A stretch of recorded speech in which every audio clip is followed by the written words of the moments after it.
देखिए तहकीकात सोमवार से शनिवार रात 10:30 बजे सिर्फ चैनल 1 न्यूज पर।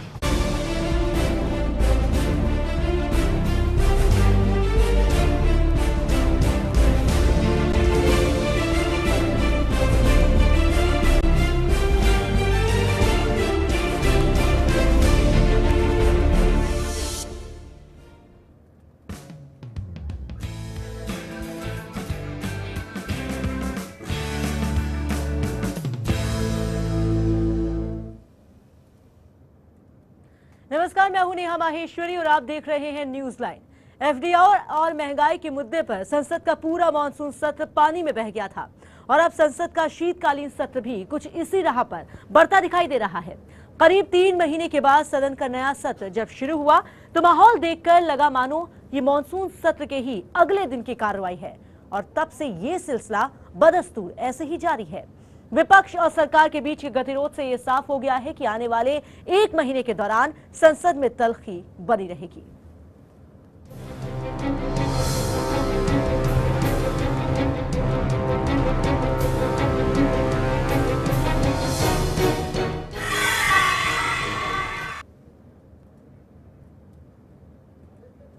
तो संसद के शीतकालीन सत्र का 4 दिन बर्बाद हो चुका है। एफडीआई पर गतिरोध खत्म करने के लिए सरकार ने बीजेपी को मनाने के लिए कोई कोर कसर नहीं छोड़ी, लेकिन बीजेपी अपनी मांग पर अडिग है। इस बीच सूत्रों के हवाले से खबर मिल रही है कि एफडीआई पर सरकार नियम 184 के तहत चर्चा कराने को राजी हो सकती है। एफडीआई के मुद्दे पर सरकार और विपक्ष के बीच चल रहा गतिरोध खत्म होने का नाम नहीं ले रहा। संसद के बाहर सरकार बीजेपी को मनाने की हर कोशिश कर रही है, पर होता कुछ दिख नहीं रहा। पहले डिनर पार्टी, फिर सर्वदलीय बैठक के बाद अब संसदीय कार्य मंत्री कमलनाथ के साथ सुषमा और जेटली की बैठक भी बेनतीजा रही। बीजेपी पीछे हटने को तैयार नहीं है तो सरकार भी बीजेपी के सामने झुकने को तैयार नहीं। ऐसे में संसद चले तो कैसे? ने भी आपका साथ देने की बात कर ली है, आंकड़ा आपके पक्ष में है, तो अगर आंकड़ा आपके पक्ष में तो आप वोट क्यों नहीं करा लेते? और हमने ये भी कहा कि अगर आंकड़ा आपके पक्ष में नहीं भी निकला और 184 का हमारा प्रस्ताव पारित भी हो गया तो सरकार थोड़ी गिरेगी, केवल एफडीआई जाएगी। तो देश का मानस अगर एफडीआई के पक्ष में नहीं है तो उसे जाना ही चाहिए। तो आप क्यों ये आग्रह किए हुए हैं कि 184 हम छोड़ दें? तो हमने कहा कि नहीं, 184 हम नहीं छोड़ेंगे, आप वोट के प्रावधान में चर्चा कराइए और सदन चलाइए। 26 तारीख को हमने मीटिंग सब राजनीतिक दलों के साथ करी थी। उसमें एक बात स्पष्ट हुई कि सब दल जो हैं चाहती हैं कि लोकसभा और राज्यसभा चले। दूसरी बात जो स्पष्ट हुई कि अधिकतर जो पार्टियां हैं, अधिकतर नंबर्स जो हैं वो चाहते हैं कि बहस होए, लोकसभा और राज्यसभा में बहस होए, पर उसके साथ साथ जो अधिकतर नंबर थे उसकी संख्या उनमें ज्यादा है जिन्होंने कहा कि हम ये नहीं चाहते कि किस नियम में होए, ये किसी भी नियम में होए, हमें वोटिंग से कोई मतलब नहीं, हम चर्चा चाहते हैं। सूत्रों की माने तो बैठक में भले ही बात नहीं बनी हो, लेकिन सरकार अब संसद को किसी भी सूरत हाल में ठप नहीं होने देना चाहती, भले ही वोटिंग से गुजरना ही क्यों न पड़े। सरकार अपने आंकड़े को लेकर पूर्ण रूप से आश्वस्त है। मौजूदा हालात को देखें तो सरकार बीजेपी से कहीं ज्यादा ताकतवर दिख रही है। उसके सारे घटक मजबूती के साथ खड़े हैं। ऐसे में सरकार को तकरार बरकरार रखने में सिर्फ और सिर्फ नुकसान ही होगा। Bureau report, channel 1 news. तो संसद में हंगामा जारी है। दोनों सदनों में सिर्फ और सिर्फ हंगामा ही देखने को मिल रहा है। एफडीआई मसले को लेकर ये हंगामा दिख रहा है। फिलहाल बड़ा सवाल ये बना हुआ है कि क्या यह हंगामा कभी खत्म होगा और क्या संसद की कार्रवाई सुचारू तरीके से चल पाएगी। फिलहाल इसी मुद्दे पर चर्चा करने के लिए हमारे साथ मौजूद है, इस मुद्दे पर चर्चा के लिए इस जो मेहमानों का पैनल है, हमारे साथ वरिष्ठ पत्रकार फजल इमाम मलिक साहब मौजूद हैं। फजल जी, आपका बहुत बहुत स्वागत है चैनल 1 न्यूज में। हमारे साथ संसदीय मामलों के जानकार रघुनाथ गुप्ता जी मौजूद हैं। रघुनाथ जी, आपका बहुत बहुत स्वागत स्वागत है। साथ ही साथ हमारे साथ जुड़ेंगे कांग्रेस के सांसद जेडी सलीम जी। जेडी साहब, आपका भी बहुत बहुत स्वागत है। और जेडीयू सांसद महेश्वर हजारी जी भी हमारे साथ है। महेश्वर जी, आपका भी बहुत बहुत स्वागत है। तो चर्चा की शुरुआत करते हैं। सबसे पहले बात करते हैं फजल इमाम मलिक साहब से। मलिक साहब, जिस तरीके से बात हो रही है शीतकालीन सत्र की, संसद की कार्रवाई की, जो इन 4 दिनों में देखने को मिल रहा है, एक दिन भी ऐसा नहीं लगा कि वाकई में कार्रवाई चल पाएगी। क्या आपको थोड़ी भी उम्मीद लगती है कि शांतिपूर्ण तरीके से संसद की कार्रवाई आने वाले दिनों में चलेगी? क्या कहेंगे आप? जिस तरह से पक्ष और विपक्ष अगर अपने अपने रुख पर अड़ा रहा तो मुमकिन नहीं लगता है कि शांति से ये सदन चल पाएगा। एक बीच के समझौते के तहत जिस तरह से अभी सुषमा जी ने और कमलनाथ की जो आपने बाइट्स दिखाई, उसमें ये बात उभर के सामने आई कि एक बीच का रास्ता निकालने की कहीं ना कहीं कोशिश हो रही है। जो खबर आ रही है उसके मुताबिक ये है कि नियम 184 के तहत सरकार जो है वो चर्चा करवाने पर तैयार है। अगर ये चर्चा होती है, ठीक है कि नंबर उनके पक्ष में है, सरकार भी आश्वस्त है कि उनके साथ पूरी उनकी जो इतनी गठबंधन की पार्टियां वो सारी खड़ी हैं और जो बाहर जो समर्थन दे रहे हैं, तो जब तक ये अगर सरकार को इसमें पहल करनी चाहिए और कोई ऐसी पहल करनी चाहिए जिससे कि सदन चल सके। क्योंकि पिछला सत्र जैसा आपने अपनी खबर में ही बताया कि मानसून सत्र पानी में धुल गया और अभी भी 3, 4, 5 दिन जो अभी इस शीतकालीन सत्र के वो भी हंगामे की भेंट चढ़ गया। तो ऐसे में ज़रूरी है कि सरकार इस मामले में पहल करे और FDI के मुद्दे पर बहस हो। ठीक है, वोटिंग अगर होती है तो उसमें सरकार अगर को पूरा भरोसा है कि उसके सारे सहयोगी उसके साथ खड़े हैं तो उसे फिर किस बात का डर है। उसे चर्चा 184 के तहत करनी चाहिए और ताकि शांतिपूर्ण सदन चल सके। और चूँकि बहुत सारे बिल अटके हुए हैं, बहुत सारे मामले जो सदन में पेश होने हैं, तो उसके लिए ज़रूरी है कि सदन चले और पक्ष और विपक्ष को एक रास्ता निकालना चाहिए। बिल्कुल, संसदीय मामलों के जानकार हमारे साथ रघुनाथ जी भी है। रघुनाथ जी, बड़ा सवाल यहाँ पे उठता है कि यहाँ कांग्रेस का साफ तौर पर कहना है कि संख्या बल की उसके पास कोई कमी नहीं। अगर संख्या बल की कोई कमी नहीं है तो फिर वोटिंग कराने से सरकार क्यों डर रही है? ऐसा है कि लोकतंत्र में बहस को रोकना जी या संसद को रोकना कहीं से उचित नहीं है। और लंबे समय से भाजपा की आदत बन गई है जी कि हर काम में संसद को रोक दिया जाए जी। तो ऐसा आजकल तो अब ऐसा लग रहा है कि भाजपा में कोई जिम्मेवार नेता नहीं रह गया है। भारतीय जनता पार्टी हर मामले में दखल देती है लेकिन गैर जिम्मेवारी के साथ। उसके कोई नेता कुछ कहते हैं, कोई नेता कुछ कहते हैं। ऐसा लगता है कि बड़ी पार्टी होने के बाद भी इसके यहाँ नेतृत्व का संकट है और इस तरह की पार्टी की जो भी हरकत होती है उससे कोई बहुत जवाबदेही की बात होगी ऐसा नहीं लग सकता है। लोकतंत्र की जो मान्यता है और संसद जो है बहस के लिए है। लोकतंत्र में किसी की बात को रोका नहीं जा सकता। यदि कोई बात रोकता है तो कहीं से उचित नहीं है। अपनी बात को रखना चाहिए था। बिल्कुल, लेकिन रघुनाथ जी, बड़ा सवाल यहाँ पर यह है कि जिस तरीके से बीजेपी का साफ तौर पर कहना और दूसरी पार्टियों का भी कहना है कि FDI मसले को लेकर जो सरकार ने आनन फानन में फैसला लिया वो कितना सही है? क्या वाकई में तमाम पार्टियां भी सरकार के इस फैसले का समर्थन करती हैं? अगर बहस के बाद वोटिंग होती है तो ये साफ हो जाएगा, तो फिर सरकार को डर किस बात का? जो संसदीय लोकतंत्र की परंपरा है और जो संवैधानिक मान्यताएं हैं उसमें सरकार को ऐसा करने का पूर्ण अधिकार है। इसमें कोई काम करने के लिए सरकार सबसे पूछते चले यह आवश्यक नहीं है। कैबिनेट है और कैबिनेट ऐसा डिसीजन लेता है, सरकार डिसीजन लेती है, तो यह पूर्णतः कानूनी और संवैधानिक है। जो लोग कहते हैं कि भाई उनसे पूछा जाए तो बात का पतंगड़ बनाना है। इसमें वो लोग आते कहाँ से हैं? सरकार है मनमोहन सिंह की, कांग्रेस पार्टी की, तो कांग्रेस पार्टी सरकार जो काम कर रही है वो अपने संसदीय दल से पूछती है, अपनी पार्टी से पूछती है और अपना जिम्मेवारी के साथ करती है। यदि कोई दूसरा दल या कोई दूसरा व्यक्ति या कोई दूसरा सांसद इस तरह की बात उठाता है तो जिम्मेवारी वाली बात नहीं है। इसलिए जो सरकार ने किया है वह पूर्णतः कानूनी और संवैधानिक है। लेकिन नेहा मुझे यहाँ पे ये कहना है कि पिछले साल जब 2011 में प्रणब मुखर्जी तत्काल वित्त मंत्री थे तो उन्होंने सदन को भरोसा दिलाया था कि FDI के मामले पे सारे दलों के साथ बैठक होगी, सारे राज्यों के मुख्यमंत्री के साथ मिल बैठ के तय होगा, उसके बाद कोई फैसला लाया जाएगा। इसलिए अगर इस तरह का फैसला कुछ आता है तो सवाल तो खड़े होंगे और विपक्ष तो इस पर हंगामा खड़ा करेगा ही। इसमें तो राज्यों को अधिकार दिया हुआ है कि जो राज्य FDI को अपने यहाँ लागू करना चाहते हैं वो कर सकते हैं, जो नहीं करना चाहेंगे वो नहीं करेंगे। वो कांग्रेस की सरकार है।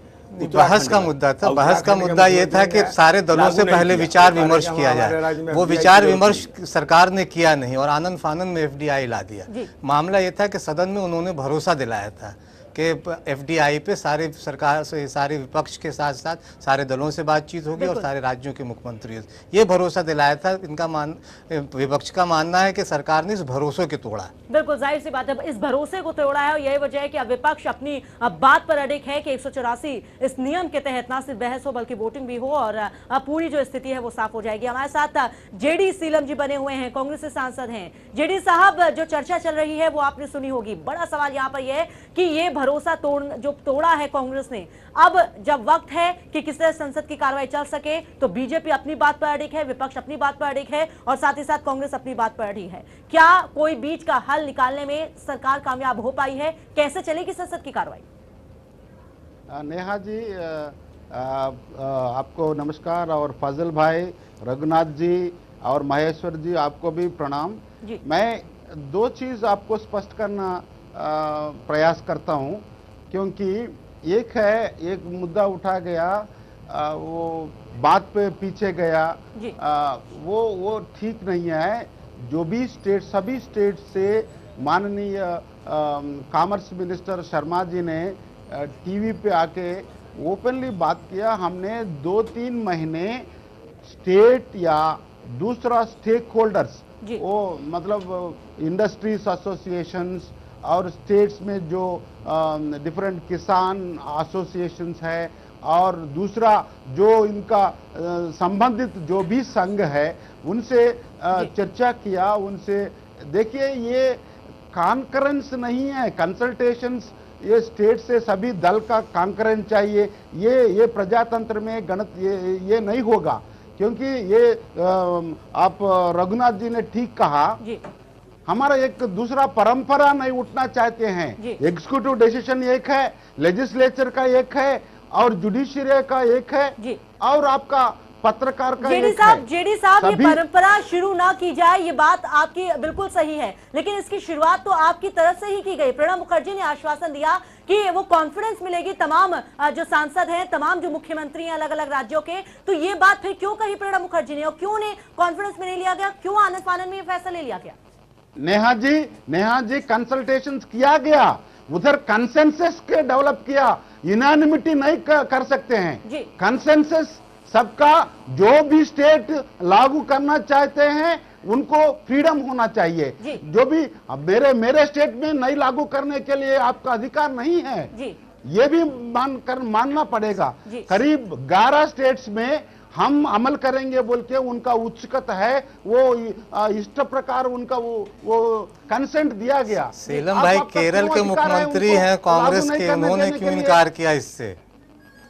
जो भी आपके मुख्यमंत्री है, वहाँ कांग्रेस का मुख्यमंत्री है केरल में। जो भी हो, ये प्रजातंत्र में कांग्रेस या दूसरी दल नहीं होता मान्यवर।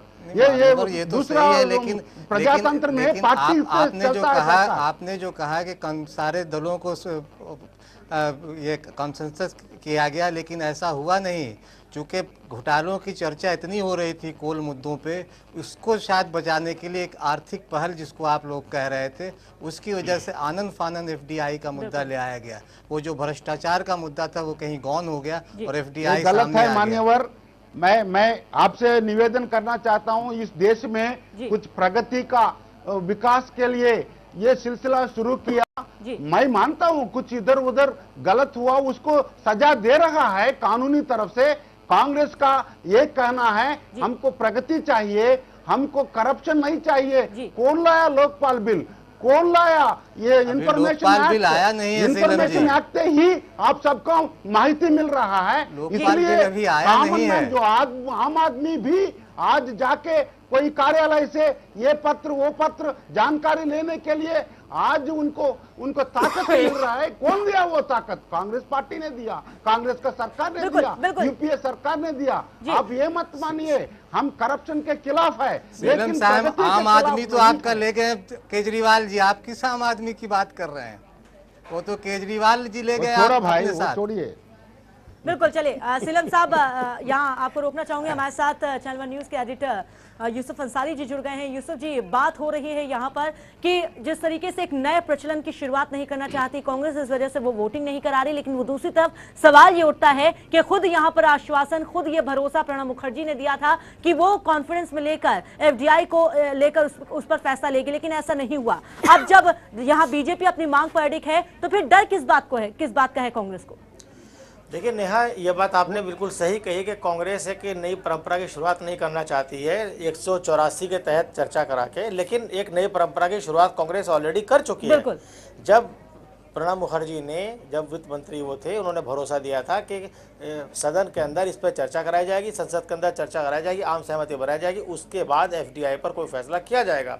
वो वादा तोड़ के कांग्रेस एक नई परंपरा की शुरुआत कर चुकी है। दूसरी बात, ये एफडीआई इस देश में लाना एक नेशनल फैसला है। नेशनल जो केंद्र सरकार है वो पूरे देश की सरकार है, उसमें सरकार सिलेक्टिव फैसला नहीं कर सकती कि जो राज्य इससे सहमत होंगे वो करेंगे, जो सहमत नहीं होंगे वो नहीं करेंगे। इसमें और परेशानी पैदा हो सकती है। मान लीजिए कि आज एक राज्य में किसी एक पार्टी की सरकार है जो एफडीआई के फेवर में है, वो एफडीआई लागू कर देती है। अगली बार वो सरकार सत्ता से बाहर हो जाती है और एक ऐसी पार्टी सत्ता में आती है जो एफडीआई के खिलाफ है, तो क्या वो एफडीआई को रोक देगी? तो एफडीआई में जिन लोगों ने निवेश किया होगा उसका क्या होगा? इस तरह की तमाम तरह की पेचीदगी है। एक सवाल ये भी उठ रहा है कि क्या केंद्र सरकार ऐसा कोई फैसला कर सकती है कि जिसमें राज्यों को खुद मुख्तारी दी जाए कि वो इस पर खुद मुख्तार है कि वो लागू करें अपने स्टेट में या लागू ना करें? ये किस तरह का राष्ट्रीय फैसला है? दूसरी बात, अगर कांग्रेस ने ये वादा सदन के अंदर किया था तो उसको वो पूरा करना चाहिए। बीजेपी अपनी मांग पर अगर अड़ी हुई है कि नियम 184 के तहत ये चर्चा होनी चाहिए, तो नियम 184 कामरों को प्रस्ताव किसी भी राजनीतिक दल के लिए संसद में सबसे बड़ा हथियार है और उस हथियार का बीजेपी प्रमुख विपक्षी दल होने के नाते इस्तेमाल कर रही है। इसकी वजह से कांग्रेस परेशानी में पड़ी हुई है। तो ये सियासी चाल एक दूसरे की है, तो मुझे लगता है कि बीजेपी अपनी मांग पर जो कायम है उसकी मांग जायज है। बिल्कुल बिल्कुल। अंसारी साहब, जिस तरीके से सीलम साहब हमारे साथ मौजूद हैं, सीलम साहब सारी बातें आपने सुनी और जो सवाल यहाँ पर यूसुफ जी ने किए हैं वो भी आपने सुने, क्या जवाब है आपका?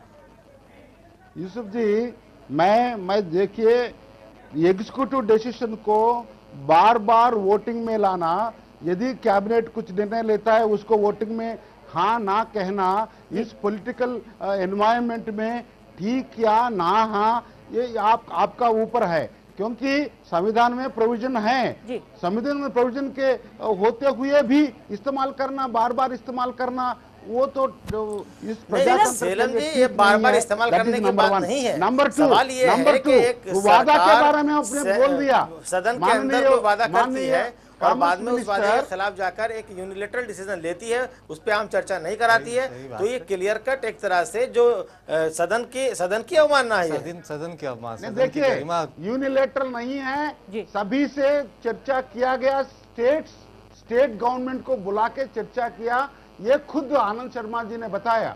देखिए, आप पूरा इतना क्या हो रहा है सभी मीडिया पे द्वारा नहीं हो सकता है, आप थोड़ा जानकारी मंत्री जी से लीजिएगा। चर्चा जो टीवी पे हो रहा है वही नहीं है और बाकी भी हो रहा है सरकार में। आपको टीवी पे जो दिखाया वही पूरा सरकार चलाने का नहीं हो सकता ना। तीसरा अंश है, यस, बीजेपी ने उनका मांग के हट के अर्लियर क्यों चर्चा, डिस्कशन, जो डिबेट डिस्कशन क्यों नहीं अलाउ नहीं किया? दूसरा सत्र में पूरा मानसून सत्र चले गए, उसके पहले सत्र भी चले गए। यही बात जो आप टीवी पे बोल रहा है वो हाउस में क्यों, सदन में क्यों नहीं बोलना है? बिल्कुल। चलिए सीलम साहब ये मैं आपको रोकूंगी। महेश्वर साहब भी हमारे साथ हैं, महेश्वर हजारी जी हमारे साथ जुड़ गए हैं। महेश्वर हजारी जी, जो चर्चा चल रही है, तमाम सारे सवाल उठ रहे हैं, उस पर आपकी क्या प्रतिक्रिया है? देखिए, सदन चलाना सत्ताधारी दल की दायित्व होती है और यह जो एफडीआई लाई गई, आनंद फानन में लाई गई, जो भ्रष्टाचार से सभी लोग को जो ध्यान है वो बट जाए, और यही मुख्य कारण है कि आनंद फानन में एफडीआई लाया गया।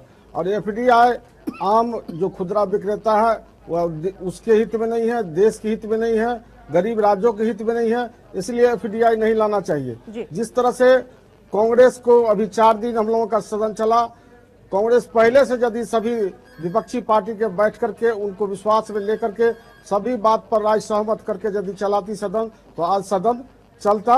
लेकिन मुझे अफसोस है कि हम लोग नए सदस्य थे और हम लोग डेली यहाँ से सवेरे स्कूल के तरह जाते हैं, जो कुछ सीखने का मौका मिलेगा, सदन में कुछ बैठने का मौका मिलेगा, लेकिन दुर्भाग्यवश सदन नहीं चलती है। और मेरी पार्टी आदरणीय नेता नीतीश कुमार जी का इच्छा है कि सदन चले, सदन में बहस हो और बहस से ही कोई भी चीज का उसको निकाला जा सकता है, उसका विकल्प। तो मैं चाहता हूं कि बहस होनी चाहिए और लगता है कि कांग्रेस जो कल से सदन चलेगी सुचारू रूप से, चूंकि डीएमके ने उनको कह दिया है कि मैं जहर का घूंट पीना पसंद करूंगा लेकिन सांप्रदायिक पार्टी के आने नहीं दूंगा, इसके लिए मैं एफडीआई पर कांग्रेस का समर्थन दे रहा हूं। तो आप सोच सकते हैं कि उनको जो एलआई पार्टी है वह भी कहता है जो हम जहर खाने के लिए तैयार है, इसका मतलब उसको पसंद नहीं है, वो मजबूरी में समर्थन दे रही है। इसीलिए मेरा मांग है आपके माध्यम से और आपके चैनल के माध्यम से, जो एफडीआई कांग्रेस को वापस लेना चाहिए, यह देश हित में है, जनहित में है, इसको तुरंत वापस लेना चाहिए। बिल्कुल, क्या कहेंगे सीलम साहब? जो किसका हित में है, जनहित में क्यों अच्छा है, किसान को क्यों इसको लाना चाहिए, सब हम सदन में चर्चा करना चाहते हैं। टीवी पे बहुत विस्तार से चर्चा हुआ है, इसलिए हम चाहते हैं जो माननीय महेश्वर जी ने कहा, हम भी शेयर करते हैं, सदन चलना है, लेकिन सत्ताधारी का कितना जवाबदारी होता है, विरोधी दल का भी उतना भी विरोधी दल का भी जवाबदारी होता है। ये मैं उनको माननीय सदस्य को मैं अवगत करना चाहता हूं, क्योंकि ये कुल मिला के 2 सत्र लगातार एक सेशन को एक दिन भी सेशन चलाया नहीं, क्यों नहीं डिस्कस किया उस दिन? अभी भी हम इसीलिए सत्र चलाने के लिए हम तैयार हैं, हम तैयार हैं। स्पीकर का जो माननीय स्पीकर के ऊपर कौन सा रूल पे चर्चा को अलाउ करेगा, हम उनको डिसीजन सभापति के ऊपर छोड़ेंगे। हम रेडी हैं, इसलिए रेडी है, वो गलत है जो मजबूरी में रेडी है वो नहीं है। हम सत्र चलाना चाहते हैं, इसलिए हम रेडी हैं, हमारे पास समर्थन है। बिल्कुल, चलिए बिल्कुल हमारे साथ फजल जी बने। फजल जी, क्या ये माना जाए कि अभी तक सरकार के पास समर्थन नहीं था, संख्या बल नहीं था, इस वजह से वो मानने को तैयार नहीं थी, लेकिन जिस तरीके से महेश्वर साहब ने कहा कि डीएमके ने साफ कर दिया है कि वो समर्थन देगी इस मुद्दे पर, तो क्या अब सरकार राजी हुई है, इस वजह से राजी हुई है कि अगर वोटिंग होती है तो उसकी सरकार गिरेगी नहीं, या ये कहे कि जो संख्या बल है वो कम नहीं पड़ेगा बल्कि ज्यादा ही होगा? एक तो वजह है, पहले सीलम भाई बहुत अच्छी बातें कर रहे थे कि किसानों को फ़ायदा होगा और मज़दूरों को फ़ायदा होगा और बहुत बड़ी, लेकिन इस मुल्क की बदकिस्मती ये है कि आज भी मुल्क जो है 10% लोगों के लिए ही सोचती है सरकार। 80% किसान यहाँ आत्महत्या कर रहे हैं, उसके लिए किसी की चिंता नहीं है। आंध्र प्रदेश, महाराष्ट्र, आप देखिए, उत्तर प्रदेश, बहुत सारे राज्यों में किसानों की बदहाल है। पानी के लिए लोग आप अगर चले जाए सड़कों पे तो लोग कचड़े से खाना बीनते हैं, उनके लिए कोई, और ये किसकी आर्थिक विकास की बात कर रहे हैं सीलम साहब, मुझे समझ में नहीं आता। मुझे मनोवराना का एक शेर है कि गुलामी ने अभी तक इस मुल्क का पीछा नहीं छोड़ा, हमें फिर कैद होना है, ये आज़ादी बताती है। तो एफडीआई इस तरह की चीज़ को लेके आए। गांधी जी को कम से कम याद रखिए सीलम साहब, वो कांग्रेस जिसके गांधी जी का सिद्धांत था, वो स्वरोजगार पे बात करते थे, वो ग्राम उद्योग पर बात करते थे, उस पर भी कभी विचार कीजिए। एफडीआई से ज़्यादा आप घरेलू उद्योग को अगर नहीं बढ़ावा देंगे, अपने किसानों को नहीं बढ़ावा देंगे, तो ये कुछ भी होने वाला नहीं है। कांग्रेस, मुझे याद है कि जिस दिन प्रधानमंत्री भाषण दे रहे थे, उनके पीछे गांधी जी की मूर्ति रखी हुई थी और वो एफडीआई पे बोल रहे थे। तो 2 एकदम विरोधाभासी चीज़ें थी। आपने सही कहा कि जैसा आपने सवाल किया कि कांग्रेस को अब ये लगने लगा है कि नंबर गेम में वो विधान या सदन में अब उसे बहुमत पा लेगी, इसलिए शायद वो 184 नियम पे चर्चा करने के लिए राज़ी हो गई। और नहीं तो, लेकिन एक चीज़ ये भी है कि देखना ये होगा कि समाजवादी पार्टी और बहुजन समाज पार्टी समाज पार्टी की भूमिका क्या होती है। एफडीआई पे दोनों दल विरोध कर रहे हैं, तो अगर वोटिंग होती है, तो अगर वो सरकार के साथ खड़े होते हैं, तो उनका जो चेहरे से भी एक नकाब हटेगा। बिल्कुल, रघुनाथ जी क्या कहेंगे आप?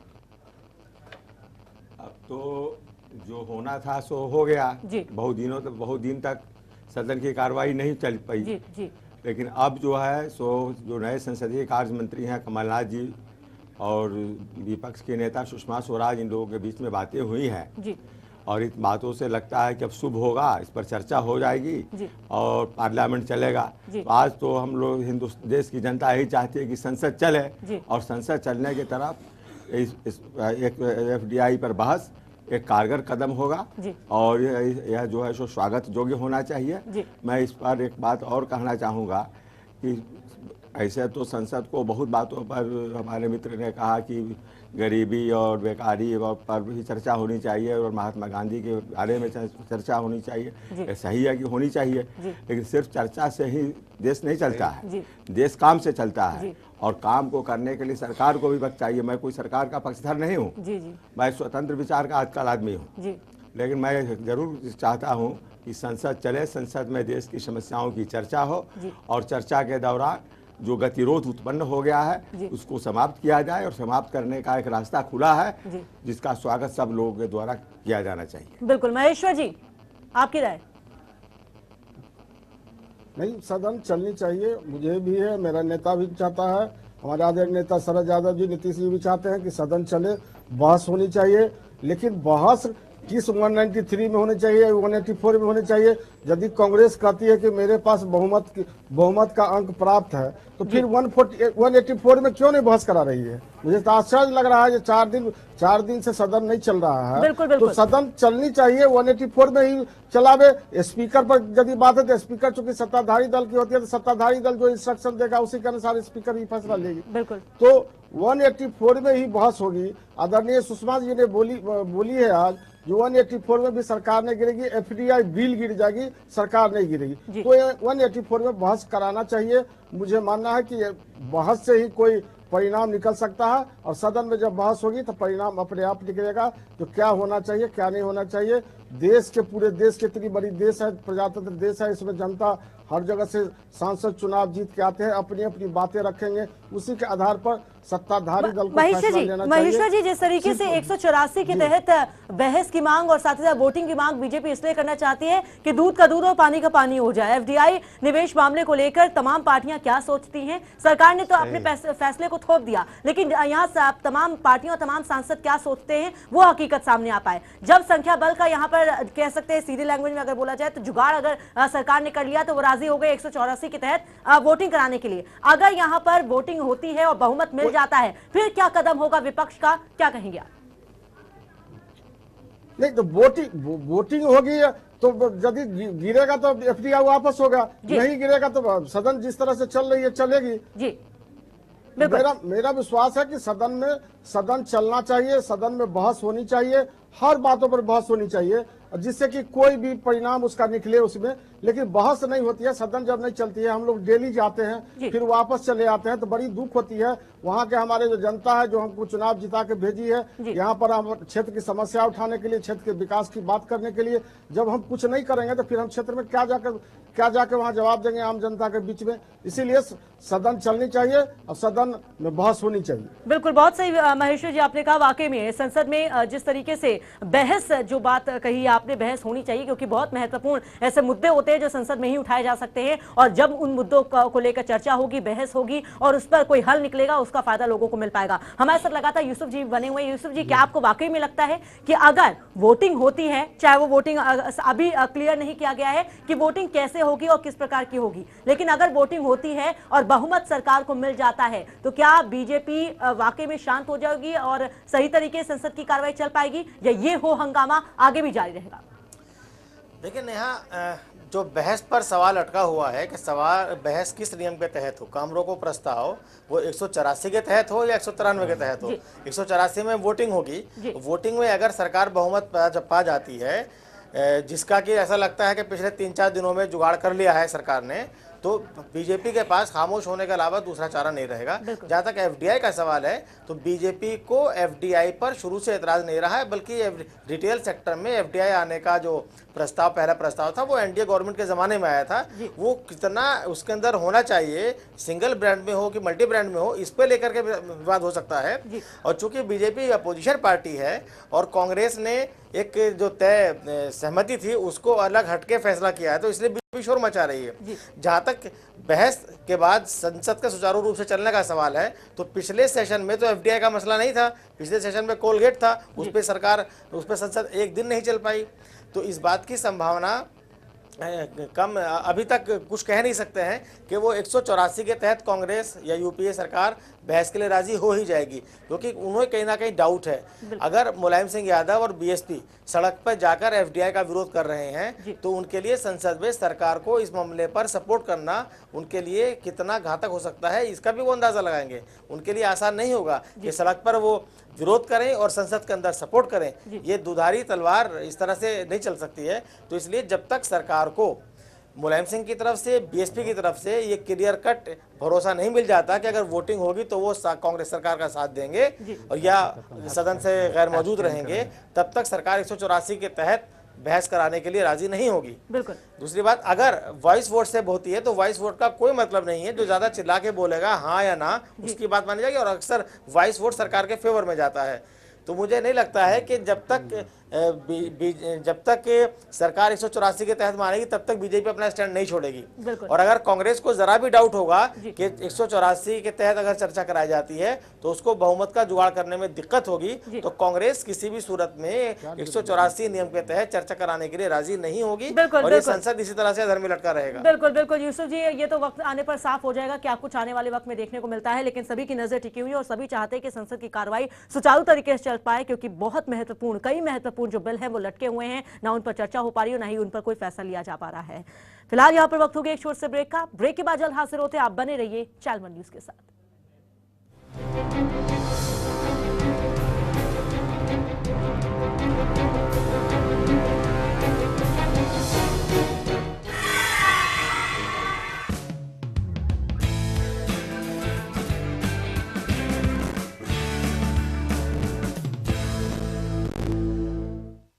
जिंदगी है तो उलझने हैं, उलझने हैं तो रास्ते हैं।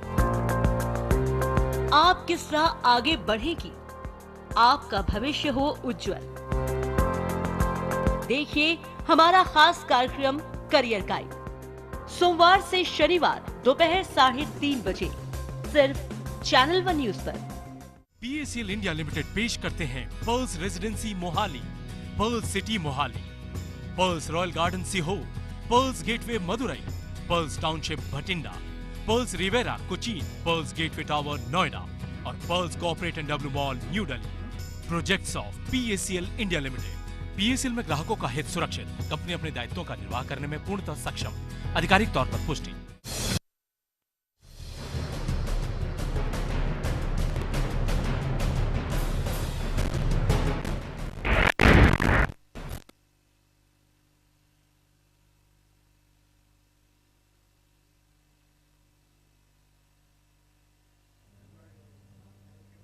तो ब्रेक के बाद न्यूज लाइन में आपका एक बार फिर से स्वागत है। जी ग्रुप के 2 संपादकों को दिल्ली पुलिस ने खबर रोकने के लिए रिश्वत लेने के आरोप में गिरफ्तार किया। दोनों संपादकों की गिरफ्तारी से एक बहस ये भी शुरू हो गई है कि क्या अब मीडिया को आत्ममंथन की जरूरत है। खबरिया चैनल जी न्यूज के संपादक सुधीर चौधरी और जी बिजनेस के संपादक समीर अहलुवालिया की गिरफ्तारी के बाद मामला कोर्ट में चला गया है। आपको बता दें कि पिछले दिनों जी न्यूज ने कोलगेट घोटाले को लेकर नवीन जिंदल से जुड़ी खबरें दिखाई थी। उद्योगपति और कांग्रेस सांसद नवीन जिंदल ने जी न्यूज के दोनों संपादकों के खिलाफ 100 करोड़ की उगाही का प्रयास का आरोप लगाया था। उनके मुताबिक पैसे के एवज में कोल ब्लॉक घोटाले की खबर रोकने का भरोसा दिलाया गया था। वहीं नवीन जिंदल ने पिछले दिनों प्रेस वार्ता कर दोनों संपादकों का स्टिंग जारी किया था और इसके साथ ही उन्होंने केस भी दर्ज करवाया। वहीं गिरफ्तारी के बाद अपना पक्ष रखते हुए समूह के CEO आलोक अग्रवाल ने इसे दुर्भाग्यपूर्ण बताया।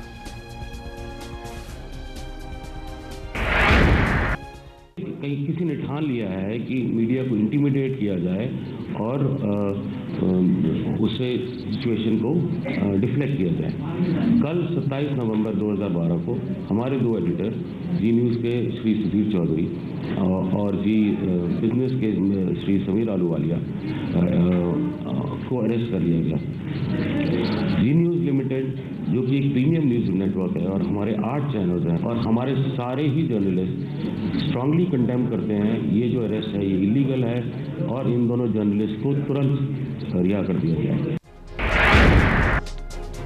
अब ऐसे में मीडिया पर सवाल उठना लाजमी है। जहां पहले से ही सरकार में एक वर्ग ऐसा है जो मीडिया पर लगाम लगाने की पैरवी कर रहा है, तो क्या अब जरूरत नहीं आ गई है कि यथाशीघ्र स्वनियंत्रण की ओर कदम बढ़ाते हुए अपने गिरेबान में झांकें? Bureau report, channel one news. तो क्या इस मामले के बाद मीडिया को आत्ममंथन करने की जरूरत है? ये सवाल उठ खड़ा हुआ है और सवाल का सबसे पहले जवाब वरिष्ठ पत्रकार फजल इमाम जी से। फजल जी, क्या कहेंगे? आप वरिष्ठ पत्रकार हैं और पत्रकार होने के नाते क्या है आपकी राय? नहीं, देखिए, ये पूरा मामला जिस तरह का, उसमें हम लोग तो बाहर से ही सारी चीज़ देख रहे हैं, इसलिए इसमें बहुत कुछ कहना हम लोगों के लिए कि किस तरह का मामला है, स्टिंग में क्या हुआ। लेकिन जो स्टिंग आई उसके बाद जिस तरह की जी की सफाई, उसमें बहुत कुछ। लेकिन एक चीज़ ये है कि सत्ता और व्यवस्था जो है वो पत्रकारिता को भी अपने तरीके से चलाना चाहती है, और कहीं ना कहीं इसमें हम भी, जिसमें आत्ममंथन की आपने बात की ज़रूर करनी चाहिए कि हमें आत्ममंथन करना चाहिए कि कहाँ हम कमज़ोर पड़ रहे हैं, कहाँ हमारी खामियां हैं, उसको भी बार बार हमें अपनी दूर करनी चाहिए। सुधीर जी की बात है, सुधीर जी की गिरफ्तारी हुई। सुधीर जी चूँकि पिछली बार जब वो एक चैनल के हेड थे, तो उन्होंने एक स्टिंग ऑपरेशन किसी महिला के खिलाफ किया था जो गलत हुआ था, तो उसमें सुधीर जी ने अपनी सफाई दी थी। सुधीर जी को लेके सुधीर जी कुछ सफाई दी थी बहुत सारे मामलों को लेके, लेकिन उस महिला के साथ जो हुआ था आप उसकी कल्पना कीजिए, जिस महिला के साथ ये सारी घटना हुई उसका क्या हुआ। तो वो आत्ममंथन हमने अभी तक नहीं किया। आज जब जी न्यूज़ के 2 संपादक गिरफ्तार हुए तब हम ये चर्चा कर रहे हैं। उस महिला को लेकर भी हमें चर्चा करनी चाहिए थी, जिसकी स्टिंग में ये दिखाया गया था कि वो जिस फरोशी का धंधा करवाती है, और जो गलत न्यूज़, जो एक फर्जी पूरा मामला पाया गया था। तो इस तरह के आत्ममंथन हमें बराबर करने चाहिए। अखबारों में एक चीज़ मैं ये कहना चाहता हूँ कि इलेक्ट्रॉनिक मीडिया में, हमारे चूँकि प्रिंट मीडिया से हूँ, लेकिन प्रिंट मीडिया में तो हम लोग गलती, अगर कोई गलती हो जाती तो अगले दिन सुधार छाप देते हैं। लेकिन इलेक्ट्रॉनिक मीडिया अभी तक इस मामले में थोड़ा सा मुझे लगता है कि गैर जिम्मेदार रहा है। उस तरह के जैसे एक बार पूर्व राष्ट्रपति के देहांत की खबर पहले चला दी, उनके निधन 4 घंटे बाद हुई, तो कभी उसने ये फिर नहीं कहा कि ये माफ़ी मांगी इस तरह से। और फिर आपने मुंबई कसाब का हुआ, मुंबई हमले में एक सरकारी संस्थान का आदमी सिर्फ एक चैनल के गैर जिम्मेदार आना न्यूज़ की वजह से मारा गया था कमांडोज के हाथों। उनको ये बार बार एक कमरे की तरफ इशारा किया गया था, उस कमरे में, जबकि वो कमरा सरकारी अमला उसमें रह रहे थे, और उसमें उसकी वजह से वो आदमी मारा गया। तो इस तरह की खबरें चल जाती हैं, और वो खबरें कई बार लोगों को प्रभावित करते। कई मामलों में बहुत सेंसिटिव मामले हैं, उस पर खास के खबरिया चैनलों को बहुत एहतियात के साथ काम करना चाहिए, जो कई बार हम नहीं कर पाते हैं। अखबार भी वो काम कर रहे हैं, अखबारों के साथ भी ये बहुत सारे गैर जिम्मेदारी, क्योंकि पत्रकारिता के साथ आज एक संस्थागत बहुत सारी बातें होती हैं, लेकिन एक ये भी तय है कि सत्ता और व्यवस्था उसे अपने तरीके से चलाना चाहती है। चाहे वो फेसबुक का मामला भी देखिए, राजनीतिक दल जैसे मुंबई में हुआ। बिहार की बात करूँगा, बिहार में माहेश्वर हजारी हो सकता है मेरी बात से सहमत न, लेकिन पिछले 6-7 सालों से वहाँ एक तरह का अघोषित सेंसरशिप लागू है। नीतीश जी नहीं चाहते हैं कि उनके खिलाफ कोई खबरें छपे। आज तक अखबार वहाँ खास के पहले पन्ने पे पिछले 7 साल में शायद ही विपक्ष का कोई खबर छपी हो। काटजू जी ने उनके खिलाफ बात की। तो एक हमें आत्ममंथन, हमें अपनी कमजोरियों का आत्ममंथन बराबर करना। बिल्कुल, यूसुफ जी हमारे साथ। यूसुफ जी, क्या कहेंगे आप? लेकिन यहाँ सवाल तो बिल्कुल सही खड़ा हुआ है कि क्या हमें आत्ममंथन की ज़रूरत है, क्योंकि जो जी न्यूज़ और जिंदल ग्रुप के बीच का जो ये झगड़ा सामने आया है, जिसमें 2 संपादकों की गिरफ्तारी और बाकायदा 2 दिन का पुलिस रिमांड उन्हें दे दिया गया है, रिमांड भी दे दिया गया है, ये एक बड़ी बात है, मीडिया के लिए भी झटका है। और एक बात और है जो सवाल उठाया गया था जी न्यूज़ की तरफ से कि ब्रॉडकास्टिंग एडिटर्स एसोसिएशन ने इस पर कोई कार्रवाई नहीं की, तो उस पर जवाब भी एक ही तरफ से आया कि उसमें संपादकों का जो रवैया था वो साफ सुथरा नहीं था। तो इसका मतलब चूंकि अब रिमांड उनका संपादकों का हो गया है, तो दाल में कुछ काला नजर आता है। लेकिन एक चीज़ और है, इस देश में क्या कानून मीडिया के लिए अलग है और कॉर्पोरेट हाउस के लिए अलग है? अगर एक चैनल ने बाकायदा सबूतों के साथ ये दिखाया कि कोयल के ब्लॉक में आवंटन में गड़बड़ियां हुई हैं, उसके दस्तावेज मौजूद थे, छत्तीसगढ़ और झारखंड के तमाम अखबारों इस बात से भरे पड़े हुए हैं कि नवीन जिंदल की कंपनी ने किस तरह से कोल ब्लॉक पे किया है, और वहाँ उनके खिलाफ अगर कोई आवाज़ उठाई जाती है तो ये तो आवाज़ दबा दी जाती है या आवाज़ को ख़त्म कर दिया जाता है। उस पर सरकार ने क्या कार्रवाई की है, ये अभी तक साफ नहीं हुआ है। बिल्कुल सीलम साहब से यही सवाल सीधे पूछते हैं। सीलम साहब, क्या कहेंगे? क्या कानून अलग अलग है, मीडिया के लिए अलग और कॉर्पोरेट घरानों के लिए अलग? नेहा जी, हमने फजल भाई और यूसुफ जी ने प्रारंभ में जो कहा, मैं भी कुछ कहना चाहता हूं, क्योंकि आईटी कमेटी में भी सदस्य रहा मैं जी। हम भी इसको थोड़ा नज़दीक से देख लिया। आपको press council chairman justice Katju ji ने भी इस पे थोड़ा रोशनी डाला, और नया मंत्री सूचना और प्रसार मंत्री तिवारी जी ने भी, मनीष तिवारी जी ने भी इसको रेगुलेट करना, सेल्फ रेगुलेशन होगा, इसके बारे में थोड़ा विस्तार से चर्चा होना, क्योंकि पब्लिक गुड एक तरफ होगा, प्राइवेट इंडिविजुअल राइट्स और उनका जो मान अपमान का संबंध है, जो भी we cannot get back the dignity, ये सब सोच के एक एक विचार विमर्श करके ये एक निर्णय पे सभी मिलके इसको, क्योंकि नाजुक है ये बहुत नाजुक स्थिति है, पॉलिटिकल पार्टीज बढ़ रहा है और क्षेत्रीयवाद बढ़ रहा है, ये सब इस भारत देश में अनेक विभिन्नता है, इसको एकीकरण में जो उठ रहा है, सवाल किया गया है सीधा सा कि क्या आज जो कानून है वो मीडिया के लिए अलग है, आम इंसान के लिए अलग है और कॉर्पोरेट घरानों के लिए अलग है? कितना इत्तेफाक रखते हैं आप इस बात से? नहीं हो सकता है, कानून कानूनी रहता है, कैसे अलग होता है जी। लेकिन नवीन जिंदल की बात हो रही है, बाबा साहब का कानून जो कॉन्स्टिट्यूशन में सभी को एक ही वैल्यू है, एक ही वोट है, एक ही वैल्यू है जी। आप कैसे इंटरप्रेट कर सकते हो? जांच होनी चाहिए सीलम साहब, उन पे घोटाले के आरोप लगे हैं तो उनकी जांच तो होनी चाहिए। कौन जांच करेगा? नहीं, जो आरोप है वो देखा जाएगा, जांच करना चाहिए। जो आरोप को हम छुपाने के कोई कांग्रेस सरकार का, यूपीए सरकार का कोई उद्देश्य नहीं रहेगा। जो भी आरोप है, प्रत्यारोप है, उसको दोनों को देखना चाहिए। जो भी असली सच क्या है वो मालूम होना चाहिए। बिल्कुल सच मालूम होना चाहिए, कार्रवाई होनी चाहिए। ये बात तो कही जा रही है, लेकिन कितनी होती है वो सबके सामने। रघुनाथ जी, आपसे ये सवाल करना चाहूंगी। कोलगेट से जुड़ी खबरें लगातार दिखा रहे थे और नवीन जिंदल से लगातार उनका वर्जन मांगा जा रहा था। तो अगर नवीन जिंदल साफ सुथरे हैं और उनके किसी कोल ब्लॉक आवंटन में कोई गड़बड़ घोटाला नहीं है, तो उन्होंने प्रेस के सामने आकर जी न्यूज के सवालों का जवाब क्यों नहीं दिया? क्यों वो उससे बचते रहे लगातार? और अगर स्टिंग ऑपरेशन उन्होंने 19 जुलाई को किया था तो 19 सितंबर को किया था, 2 अक्टूबर तक तो वो क्यों बैठे रहे? वो क्यों, किस बात की डील कर रहे थे वो? अगर 20 करोड़ रुपए देने को तैयार थे तो किस बात के देने के लिए तैयार थे? अगर वो साफ सुथरे थे तो इन सब बातों पे तो बहस होनी चाहिए ना। सरकार मीडिया के सामने पैसा पूछे तो एक तरीका होता है जानकारी लेने के लिए, जानकारी मिलेगा।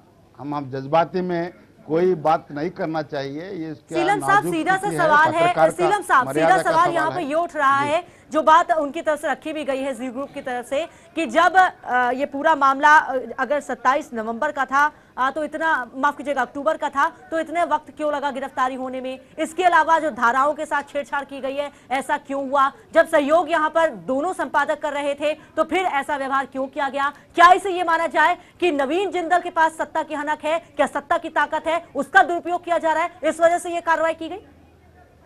नहीं, आपका तात्पर्य है, मैं नहीं मानता हूँ। कानून सबके लिए एक ही है। बिल्कुल, हमारे साथ रघुनाथ जी है। रघुनाथ जी, आप क्या बोलेंगे?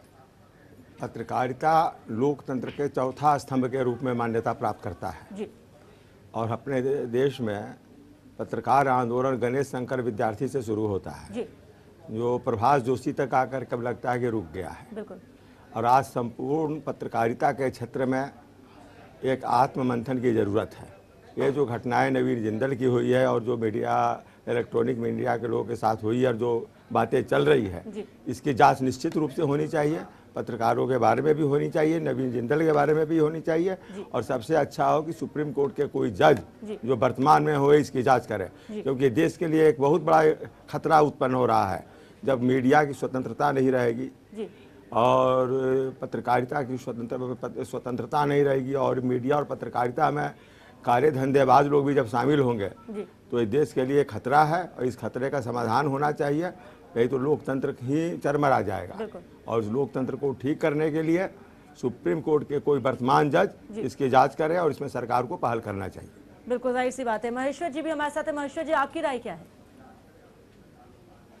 देखिए, प्रजातंत्र देश है। प्रजातंत्र देश में मीडिया पर लोग तुरंत भरोसा करते हैं, तुरंत विश्वास करते हैं। जो भी न्यूज फ्लैश करते हैं, चाहे प्रिंट मीडिया हो, चाहे इस पर तुरंत लोग विश्वास करते हैं। लेकिन मैं बताना चाहता हूं कि अभी जो घटना हुई है नवीन जिंदल जी के साथ, तो मैं चाहता हूं कि इस पर उच्च स्तरीय जांच हो, चूंकि बहुत बड़ी घटना है ये, जो एक कॉरपोरेट घराना के से न्यूज रोकने के लिए रिश्वत मांगते हैं और ये रिश्वत देने के लिए भी तैयार होता है, तो इसमें कहीं ना कहीं काला है और उच्च स्तरीय जांच होनी चाहिए।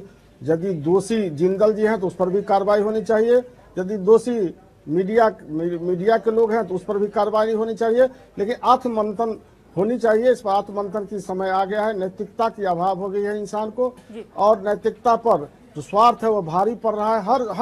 हर डिपार्टमेंट में देखिएगा आप, चाहे न्यायपालिका हो या आपको एग्जीक्यूटिव हो, कार्यपालिका हो, या आपका राज्य पॉलिटिकल पार्टी हो, पॉलिटिकल लोग हो, या ब्यूरोक्रेसी हो, हर चीज में देखिएगा कि नैतिकता के अभाव हो गई है और स्वार्थ भारी पड़ रहा है। मैं समझता हूँ यह प्रजातंत्र के लिए बहुत ही खतरा है।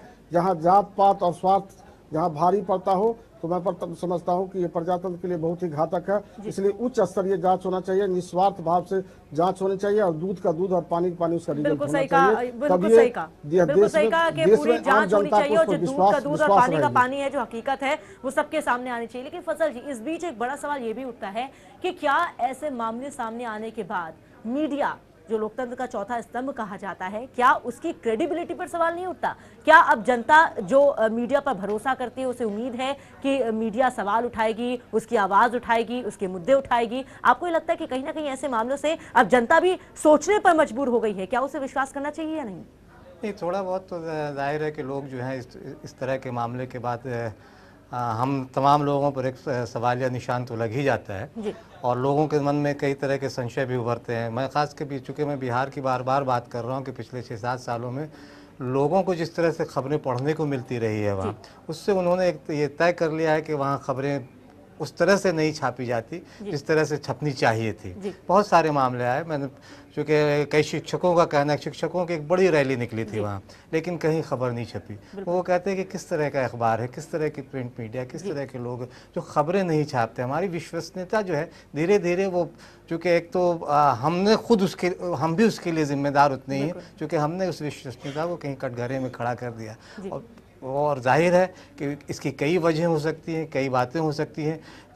एक तरफ मालिकों का भी दबाव, खुद पत्रकारिता के जो पत्रकारिता में जो कई लोग पिछले दरवाजे से भी दाखिल हो गए हैं, जिसकी वजह से आज हमारे सामने जो संकट खड़ा हुआ है वो संकट है। लेकिन हम एक बात और, जिस चीज़ को यूसुफ भाई ने कहा कि कानून सबके लिए बराबर होना चाहिए। कानून आज इस देश में कानून कुछ लोगों के लिए एक बहुत अलग तरह के, हम 2-3 दिन पहले सीलम साहब भी उस चर्चा में थे जब कसाब पे बात हो रही थी, तो मैंने यही बात कही थी कि इस देश में कानून अलग अलग तरीके से राइज हो गया है। एक तरफ हमारे लिए अलग कानून है, असीम त्रिवेदी अगर कार्टून बनाता है उस पर तुरंत देशद्रोह का मुकदमा लगाया जाता है। इसी चैनल पे जब एक सांसद ने संसद को नपुंसक कहा था, हालांकि बाद में उन्होंने माफ़ी मांग ली, उनको लेके कोई सवाल नहीं उठता। तो इस तरह कई बातें होती। राजनीतिक दलों के लिए आज बहुत कुछ क्षम है, वो कुछ भी बोल देते हैं, कुछ भी कर देते हैं, उनके लिए कहीं कोई पहरा नहीं। और फिर बड़े घराने, इस देश के बड़े घराने ने इस देश को जिस तरह से लूट रहे हैं, उन पे क्या कार्रवाई नहीं होनी चाहिए? वो क्या एक तरह का आर्थिक आतंकवाद नहीं है जिसमें देश आज एक संकट में खड़ा है? उनके खिलाफ कार्रवाई नहीं होनी चाहिए? फिर सीलम साहब से मैं कहूँ, किन लोगों के लिए आर्थिक उदारवाद है? किन लोगों के लिए आर्थिक? वो उन्हीं लोगों के लिए है जो देश को चला रहे हैं, सत्ता को चला रहे हैं, और व्यवस्था को अपने मुट्ठी में करके पत्रकारों के खिलाफ भी कार्रवाई करवा रहे हैं और आम लोगों के खिलाफ भी कार्रवाई करवा रहे हैं। बिल्कुल, ये सवाल उठाया गया है कि क्या मीडिया को सेंसर करने की कोशिश की जा रही है? क्या कहेंगे यूसुफ जी आप? यूसुफ जी, क्या आप हमें सुन पा रहे हैं? लगता है यूसुफ संपर्क टूट गया है, लेकिन हमारे साथ लगातार जिस तरीके से रघुनाथ जी बने हुए, रघुनाथ जी जो बड़ा सवाल उठाए कि ये जो बातें अब निकल कर सामने आ रही हैं कि जो एक के बाद एक मामले आए, चाहे असीम त्रिवेदी की बात करें, चाहे ये मामला कर ले, या फिर इसके अलावा भी हमने देखा है कि कहीं ना कहीं मीडिया को लेकर जिस तरीके से सबकी सत्ता की हनक साफ तौर पर देखने को मिलती है, और कार्रवाई के नाम पर भी जो कुछ भी होता है वो भी किसी छिपा नहीं है। क्या वाकई में अगर खासतौर पर मीडिया की हम बात करें, क्या उसे सेंसर करने की कोशिश की जा रही है? मीडिया के पास तो कानून नहीं है जी, लेकिन मीडिया की क्रेडिबिलिटी डाउन हो रही है जी। और ये क्यों हो रही है, इस प्रेस काउंसिल को देखना चाहिए, जो बड़े पत्रकार हैं उनको समझना चाहिए कि क्यों हो रही है जी। जब जनता और सरकार जी। दोनों के बीच में मीडिया ही माध्यम है कि दोनों की बातें एक दूसरे के पास पहुंचाती है जी।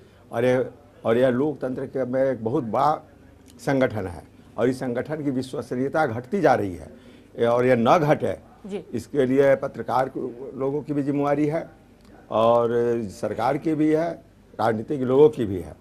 पहले तो ऐसा होता था कि हर शहर का जो पत्रकार होता था उस शहर के जनता की आकांक्षाओं का प्रतिनिधित्व करता था, उनकी बातों को प्रशासन में पहुंचाता था, सरकार में पहुंचाता था। लेकिन आज जो है तो सरकार की बात छापते हैं और जनता की बात नहीं के बराबर छपता है। ये बातें तो इन्होंने जब बिहार की चर्चा की ये सही है कि बिहार में इस तरह की घटनाएं घट रही है, बड़े बड़े रैली हो रहे हैं और किसी अखबार ने नहीं छापा और खुशामद में नहीं छापा। हम समझते हैं कि नीतीश कुमार मना नहीं करते होंगे कि इसको मत छापिए, लेकिन लोग नहीं छाप रहे हैं कि खुश करके या अखबार के मालिकों का दबाव है कि वो ऐसा करने से उनको ज़्यादा ऐड मिल जाएगा।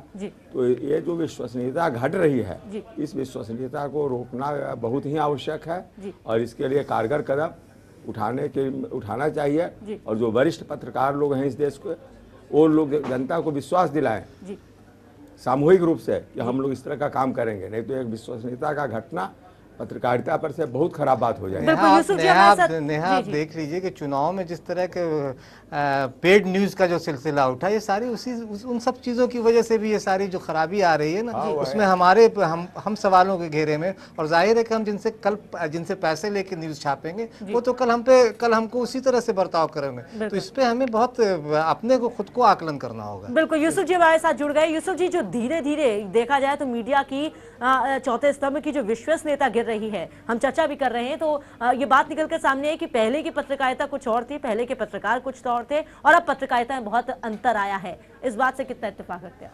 देखिए नेहा, पहले की हर चीज में आज हर अंतर आया है। पहले फिल्म उद्योग कुछ और था, आज कुछ और है। पहले के कलाकार कुछ और थे, आज के कलाकार कुछ और हैं। पहले के राजनेता कुछ और थे, आज के राजनेता कुछ और हैं।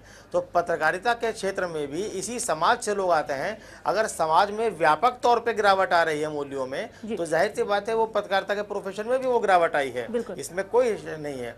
लेकिन एक चीज है कि जिस तरह से पत्रकारिता के क्षेत्र में लगातार इस बात पर जोर दिया जा रहा है कि हम आत्ममंथन की जरूरत है और आत्ममंथन किया भी जा रहा है। आज सरकार के निर्देश पर कहें या एक स्वयं नियंत्रण की बात कहें कि हर टीवी चैनल पर एक पट्टी चलती है कि अगर इस कार्यक्रम में इस टीवी पे दिखाए जा रहे किसी कार्यक्रम में आपको कोई आपत्ति है तो आप इस पते पर या इस नंबर पे संपर्क करें या हमें इसकी शिकायत करें।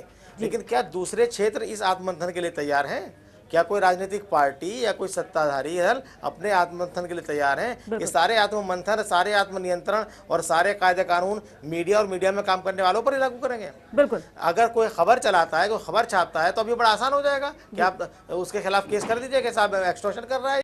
अभी जी न्यूज वाले मामले में देखिए, एक्सटॉर्शन एक्चुअली हुआ नहीं, लेकिन पत्रकारों पर एक्सटॉर्शन की धाराओं में चालान करके पुलिस रिमांड दे दिया गया है।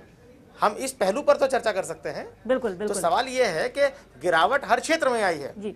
सवाल ये कि अगर पूरा समाज ही गिरावट में आ रहा, जद में आ गया है तो उसमें पत्रकार भी आ गए हैं। तो आत्ममंथन की जरूरत हर जगह है और चूंकि मीडिया की जिम्मेदारी ज्यादा है, जवाबदेही ज्यादा है। यूसुफ भाई, क्योंकि हम समाज का एक हिस्सा होते हैं यूसुफ भाई, हम पे लोगों को यकीन है, इसलिए हमें ज्यादा करना ये सही आपने कहा कि हर क्षेत्र में गिरावट है। लेकिन चूंकि हम पे भरोसा बहुतों को है, इस देश की एक बहुत बड़ी आबादी आज भी मीडिया पे भरोसा करती है, इसलिए उनकी आकांक्षा को पूरा करने के लिए शायद चूंकि वो हम पे ज्यादा उंगली उठती है, शायद ये भी एक वजह हो सकती है फजल जी की ज्यादा सच्चाई मीडिया के जरिए ही जनता तक पहुंचती है और यही वजह है कि राजनेताओं और सबके निशाने पर मीडिया भी एक बात आपको माननी पड़ेगी कि जब मीडिया ने बड़े, चाहे वो सत्ता के प्रतिष्ठान हो चाहे बड़े कारपोरेट घराने हो, जब भी उनको बेनकाब करने की कोशिश की है उनका कुछ नहीं बिगड़ा है। उल्टे बेनकाब करने की कोशिश करने वालों के खिलाफ मुकदमे दर्ज हुए, उनको तरह तरह से प्रताड़ित किया गया, सताया गया, चाहे वो डिफेंस डील में हल्का से लेकर सारी बातें लेकर के अब यहाँ तक आगे बहुत सारे केसेस के अंदर मिलते हैं।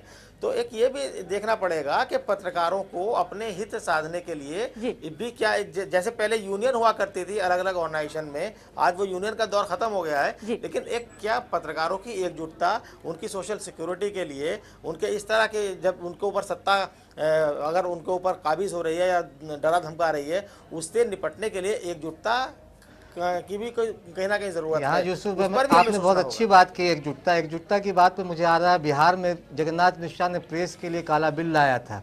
उस वक्त जिस तरह देश में प्रतिक्रिया हुई थी, अखबार पूरे अखबारों में, खास वक्त अखबार ही थे, उस वक्त अखबार पूरे देश में जिस तरह प्रतिक्रिया हुई थी और जो पूरे मीडिया समूह एक तरह से एकजुट हुआ था, उसने आखिरकार जगन्नाथ मिश्रा को वो काला बिल वापस लेने में मजबूर किया था। वो एकजुटता धीरे धीरे टूट रही है और उसकी वजह क्या, ऐसा नहीं लगता कि उसकी वजह आपस में, चूंकि हम लोग कई समूहों में बट गए हैं, ये एक बड़ी वजह है। बिल्कुल, सीलम साहब भी कुछ कहना चाहते हैं जी, कहिए सीलम साहब।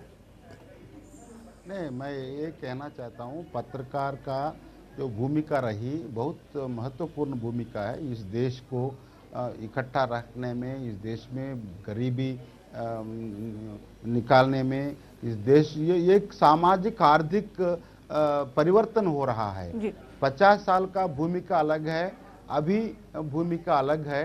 मैं मानता हूँ यूसुफ जी ने बताया और जो रघुनाथ जी ने बताया, ये हिस्सा है, पत्रकार भी समाज का एक हिस्सा है और राजनीति भी एक समाज का हिस्सा है, लेकिन वैल्यू सिस्टम भी बदल रहा है। ये सब देख के हम सभी लोग आत्मविमर्श करना है और कुल मिला के इसको एक दो उदाहरण लेके सभी गंदा नहीं बोलते हैं।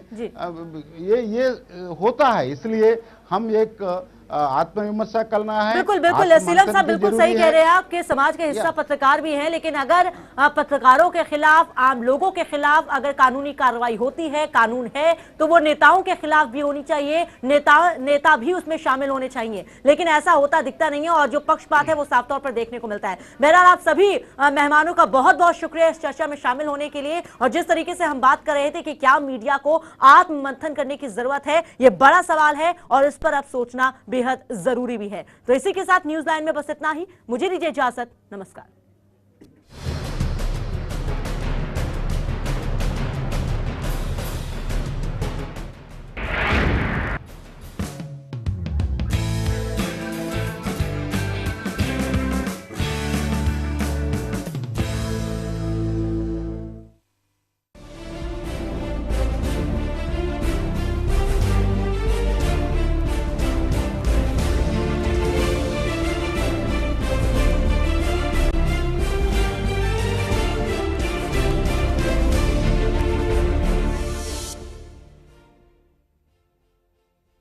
PACL इंडिया लिमिटेड पेश करते हैं